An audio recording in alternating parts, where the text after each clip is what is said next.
For the beginning of this video, I'm going to demonstrate why you never buy the $10 gear packs. I have now purchased one. Let's go, and I will show you what I got for my $10. Now, the energy and gems are nice, admittedly, but the gear is all RNG. Every time you purchase it, all the secondaries, the primaries, all that stuff is going to be random, right?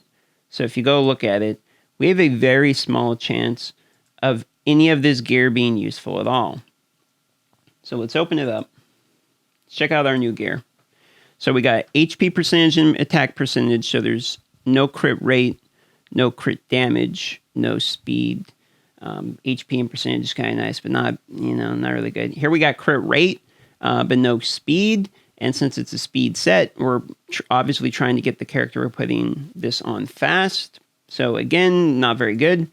Gloves, we got crit rate and speed. That's actually not terrible. The only bummer part is we don't have crit damage. So if you are putting crit rate on somebody, you're probably trying to get them to do more damage by critting all the time. And for that reason, you're going to want to maximize crit damage as well. So you probably want crit damage secondary. So these are good, but not great, right? The speed's nice. If we upgrade this and this hits speed and then hits speed again, these are actually pretty decent for somebody who needs to crit and just go fast and we're not necessarily needing damage. Maybe like Vrask or something like that. But see, it hits accuracy, so now that's kind of like, not so great. So now those ones are kind of questionable, right? Now let's look at this one, the last one. Speed boots, and we're definitely looking for speed primary. And we got HP percentage with critical damage, okay? No speed secondaries. It has crit damage with no crit rate. These are not really that usable. I might be able to put them on Doom Priest if I'm just trying to get her to be really, really tanky and not necessarily quick. So there's that. But yeah, basically an entire waste.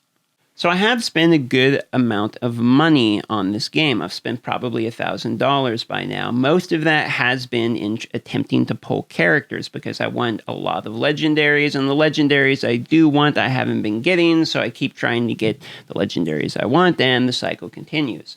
But I will show you what I did end up getting for around that amount of money. So if you're curious how far money will get you in the game, or at least what you can get for the amount of money. And if you look in the champion vault here, I'll show you this first, and then I'll show you what's in my inventory, and then I'll kind of highlight my favorite character choices.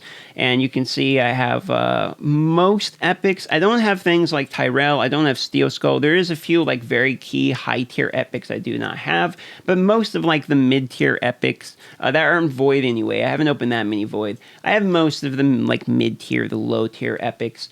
And I have a good amount of them skill books. I keep getting duplicates. Now, most of the money, like I've said, has gone to attempting to pull characters over things like the gear packs. I do buy some of those energy packs, like the Weekend Warrior one. They gave me tons and tons of energy. That's why you'll see I have lots of energy. But for the most part, most of the money has gone strictly to shards to try to collect characters. Now, you've seen kind of what's in the vault. Other than that, it's just like some Void rares that aren't too hot, and then just a bunch of rares here for food later. Now, what we have here is what's in my inventory, and I have like Ray, Coldheart, Juliana, Vrask, Skull Crusher. Like there's some very top tier characters I've pulled. I will say though that most of these characters are just epic, so you probably don't need to spend any money to get them eventually. You can just get them through like login bonuses, sacred shards, just getting lucky and pulling epics, things like that. You don't really need to spend as much money as I did to pull these type of characters. You can get them over time, but obviously I'm a content creator and I want the characters immediately. I want to get into the game quickly. Now, I will point out some of the other characters that I originally didn't think were that exciting, but I believe I was wrong about. The most major one here is going to be Doom Priest. Now, Doom Priest for me is a very interesting character because she has this move here, which is every time her turn happens, everyone on the team gets healed by a percentage of their HP, and it removes debuff. So I was very happy to have this character. I was sleeping on her. Obviously, Robar's great. Lyssandra's great in Arena. Ray was my farmer. I pulled her in my third Ancient Shard ever. Coldheart is kind of difficult to get because you have to open Void Shards, but she is only a rare, so you do have at least somewhat okay chance of pulling her. and she is amazing for dungeons, and they use her for clan boss. You just stack her up with like crit damage, for example. Still trying to get an amulet for her.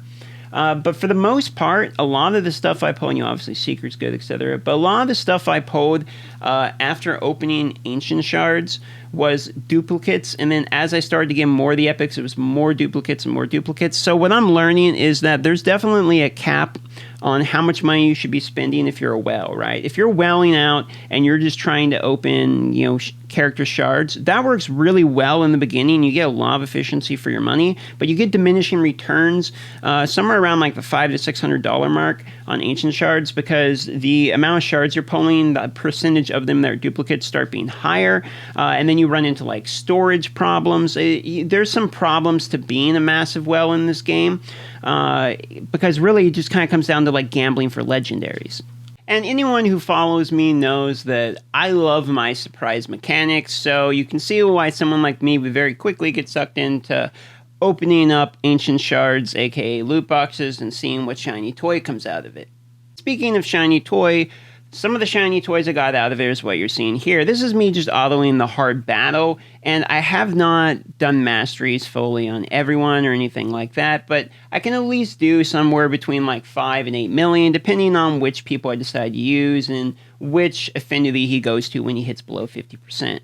Although there's an argument to be made that this number is pretty low, and it is pretty low, but that's basically almost immediately after just welling on characters and then giving them a little bit of gear and stuff. That's not bad for just starting the game out, and this number will go up drastically once I pull some better tier epics like Steel Skull and Tyrell. Most people who have spent the amount of money I have by now have those characters, but they don't have as many legendaries as I do. I've got lucky enough pulled 7 legendaries, while arguably only a couple of them are any good, namely Ray, Lysandra, Robar, and I've pulled ones like War Mother and Tomb Lord.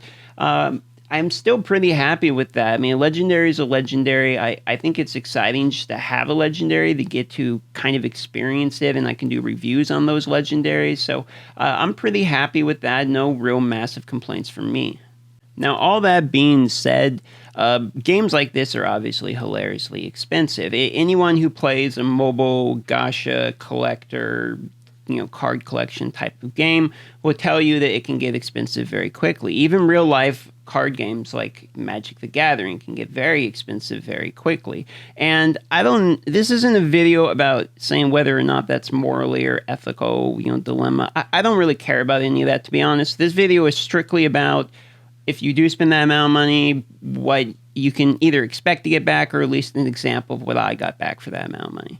I was able to do 7.81 million on auto with only Juliana and Cold Heart having masteries completed.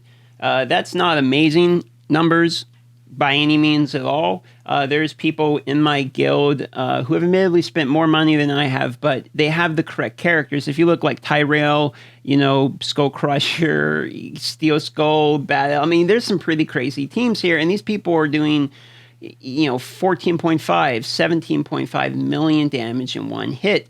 And so you can increase your damage by pulling the correct characters, but the point that I'm getting to is if you're trying to pull those correct characters, it can get very expensive very quickly. Once I hit around $1,000, I basically realized any more shards I spend at this point is really only trying to pull Tyrell, Steel Skull, or any legendary I don't already have.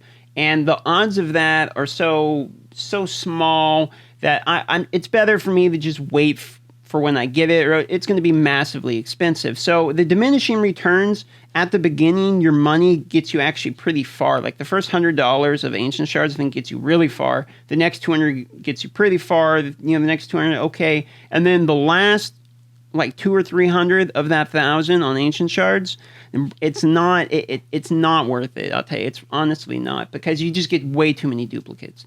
So as well, my advice to people who may potentially spend money on the game is a few things. First of all, keep in mind that shards are diminishing returns, so you get really effective return on your money in the beginning of the game or when you have low character count, but as the hundreds of dollars you're spending start creeping up on shards, you very quickly lose value for your money into the game.